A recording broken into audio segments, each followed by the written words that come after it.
Երևանի չափ տարածք է օկուպացրել Ադրբեջանը ջերմուկում։ Բանակցությունների միջոցով է պատրաստվում վերադարձնել Սամվել Կարապետյանի «Ուժեղ Հայաստան» կուսակցությունը։ Ջերմուկում այսօր հայտարարել է քաղաքական ուժի քաղխորհրդի անդամ Նարեկ Կարապետյանը։ Ջերմուկը խորհրդանիշն է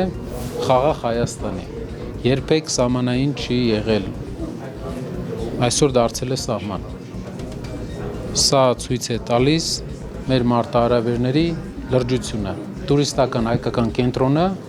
2-3 կենտրոններից մեկը դարձել է սահմանային եւ ավելին այստեղ հակառակորդը առաջ է եկել Երևանի չափ մոտավորապես տարածք առաջ է եկել հայկական սուվերեն տարածքում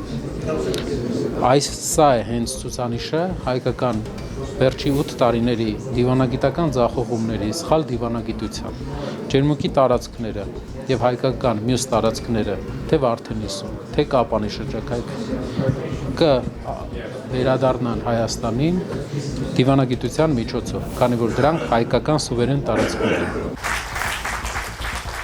Ազգային բարերարի կուսակցությունը ջերմուկում այսօր ուժեղ խաղաղություն միջազգային համաժողով էր կազմակերպել, որի ընթացքում հուշագրեր են ստորագրվել հոլանդական անվտանգության հետախուզական ընկերության հետ, որը զբաղվում է հատուկ ջոկատայինների վերապատրաստմամբ, եւ հունական ընկերության հետ, որը մարտական զինատեսակներ օգտագործող զինվորների է վերապատրաստում։ Նարեկ Կարապետյանը հայտնել է նաեւ, որ ջերմուկում համաժողովին մասնակցել է մի ընկերություն, որը մարտական դիրքերը գեր ժամանակակից սարքերով զինելու մեջ է մասնագիտացած ու աշխատում է մերձավոր արևելքի երկրներում։ Այդ ընկերության ներկայացուցիչների հետ շփումները չեն հանրայնացնում, սակայն Կարապետյանը վստահեցրել է հունիսի 7-ից հետո սահման պահող զինվորների ծառայությունն առավել անվտանգ է դառնալու։ Աշխարհում անցել են այսպիսի մոդելի,